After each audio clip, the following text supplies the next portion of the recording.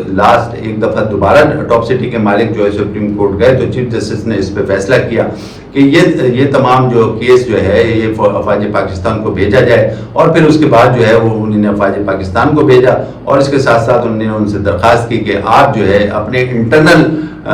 تحقیقات سسٹم کے تحت جو ہے اس کی تحقیقات کریں اور پھر جو بھی فیصلہ کریں. تو پھر اسی سلسلے میں یہ جو ہے کارروائی ڈالی گئی, اور یہ کارروائی ڈالی گئی, اور لوگوں کا کہنا یہ ہے کہ اس کے تمام بینیفیشری جو ہیں خود جنرل فیض حمید صاحب ہیں, اور جبکہ ٹاپ سٹی کے مالک کے خلاف نہ کوئی کمپلین تھی, نہ کوئی انہوں نے ایف آئی آر کاٹی تھی, نہ کسی شخص کو برا بھلا کہا تھا, نہ کسی ملک کے خلاف ایسی بات کی تھی, اس کے باوجود جو ہے ان کے گھر پہ یہ کارروائی کی گئی. تو اس سلسلے میں جو ہے جو پریس ریلیز میں ذکر ہے وہ پہلا ذکر تو یہی ہے کہ ٹاپ سٹی کے جو مالک ہیں ان کی درخواست پہ جو ہے یہ کارروائی کی گئی اور یہ تحقیقات کی گئی, اور اس تحقیقات کے سلسلے میں جنرل صاحب کو جو ہے گرفتار کیا گیا. ٹاپ سٹی کے حوالے سے تو اس پریس ریلیز میں بات کی گئی, لیکن اس پریس ریلیز کے آخر میں یہ بھی لکھا گیا ہے کہ جنرل فیض حمید صاحب جو ہیں ریٹائرمنٹ کے بعد کچھ ایسے اقدامات انہوں نے کیے ہیں جس میں ملک کو نقصان پہنچائے اور اداروں کو بھی نقصان پہنچائے. اب ظاہر ہے کہ اس پہ تبصرے شروع ہو گئے. ایک مبصر کا تو یہ بھی کہنا ہے کہ ہو سکتا ہے کہ ان کی انوالومنٹ جو ہے وہ 9 مئی کے واقعات میں بھی ہو, کیونکہ اس زمانے میں جو ہے باقاعدہ پاکستان تحریک انصاف کے لوگ کہتے تھے کہ ہم جب بھی ہماری تقریریں ہوتی تھیں تو اس میں وہ ایک طریقے سے انوالو ہوتے تھے, اور جب ہماری ویڈیوز تقریریں ہوتی تھیں تو وہ باقاعدہ اس میں جو ہے اسکائپ کے تھرو جو شرکت کرتے تھے اور باقاعدہ ڈائریکشن بھی دیتے تھے. اور وہ جو ڈائریکشن دیتے تھے, ایک مبصر کا کہنا ہے کہ وہ جب ڈائریکشن دیتے تھے اس ڈائریکشن کو باقاعدہ عمران خان صاحب جو ہیں وہ اس کو آگے جو ہے پارٹی میں جو ہے سرکولیٹ کرتے. تو اس قسم کی شاید ہو سکتا ہے, ان مبصر کا یہ کہنا ہے کہ یہ بھی ہو سکتا ہے کہ 9 مئی کے واقعات میں ان کی کوئی ایک طریقے سے انوالومنٹ ہو, تو اس وجہ سے بھی یہ بات کہی گئی ہے. لیکن بہرحال ابھی سرحد سے اس پہ کچھ نہیں کہا جا سکتا, لیکن مبصرین تو ظاہر ہے کہ اس پہ تبصرے کر رہے ہیں کہ 9 مئی کے واقعات پہ اگر اس قسم کی کوئی کارروائی میں یہ ملوث ہیں تو ظاہر ہے اس پہ بھی تحقیقات ہو رہی ہوں گی. ان کا ایک اور بھی کہنا ہے کہ یہ بھی اسپیکولیشن ہے کہ جب آپ کو یاد ہوگا کہ یہ جو موجودہ army chief general Asim Munir صاحب ہیں ان کا تقرر ہو رہا تھا, تو اس وقت جو ہے عمران خان صاحب نے ایک لانگ مارچ کیا تھا, اور اس لانگ مارچ کا مقصد ہی یہی تھا کہ جو ہے نئے آرمی چیف صاحب کا تقرر نہیں ہو سکے. اور اس کے پیچھے اس وقت پی ٹی آئی کے لوگوں کا کہنا تھا کہ جنرل فیض حمید صاحب کا یہ کہنا ہے کہ آپ لانگ مارچ کریں, اور اتنی بڑی لانگ مارچ اور اس کو مسلسل کرتے ہیں تاکہ یہ کہ ان کی جو تعیناتی ہے وہ رک جائے اس قسم کی. تو اس وقت بھی لوگ یہی کہتے تھے کہ جو آئیڈیا تھا وہ جنرل فیض حمید صاحب کا تھا. یہ اسپیکولیشن یہ مبصر بتا رہے ہیں کہ لانگ مارچ کے سلسلے میں اس قسم کی جو کارروائی ہوئی تو ہو سکتا ہے کہ وہ بھی تمام چیزیں جو ہیں وہ تحقیقات کا حصہ ہوں اور اس پہ بھی تحقیقات ہو رہی ہوں. مبصر کا یہ بھی کہنا ہے کہ اب اس سے 2 میسیجز جا رہے ہیں. ایک تو پہلا میسیج یہ ہے کہ جو بھی لوگ جو ہیں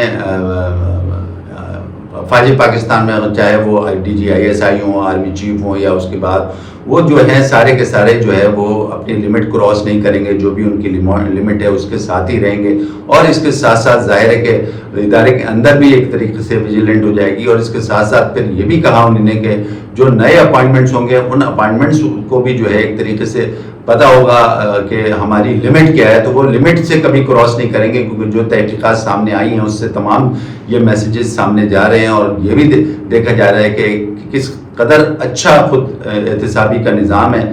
فوج کا, جس طریقے سے یہ تحقیقات ہوئی اور اتنی بڑی پوسٹ کے لیے تحقیقات ہوئی. اور یہ تحقیقات کے ساتھ ساتھ ان کو ظاہر ہے کہ باقاعدہ قوم کو ایک طریقے سے بتایا گیا کہ اس تحقیقات کے نتیجے میں جو ہے یہ چیز سامنے آئی ہے جنرل فیض حمید کی, اور اس وجہ سے ان کو گرفتار کیا گیا. تو ایک طریقے سے ان مبصر کا یہ کہنا ہے کہ یہ میسیجز جو ہیں اچھے جا رہے ہیں کہ خود احتسابی کا نظام بھی بہت اچھا ہے, عوام کے لیے میسج جا رہے ہیں. خود احتسابی کا جو نظام ہے فوج کا وہ بہت اچھا ہے, اس میں وہ اپنے لوگوں کو بھی نہیں چھوڑتے, اور اس کے ساتھ ساتھ ظاہر ہے کہ ادارے کے اندر بھی ایک طریقے سے یہ میسج جا رہا ہے کہ ہم کو جو ہے کسی صورت میں بھی جو ہے لمٹ کو کراس نہیں کرنا چاہیے, اس لمٹ کے اندر رہتے ہوئے ہی سارے کام کرنے چاہیے. ایک طریقے سے افواج پاکستان نے یہ ثابت کر دیا کہ اگر ہمارے لوگ بھی کسی ایسے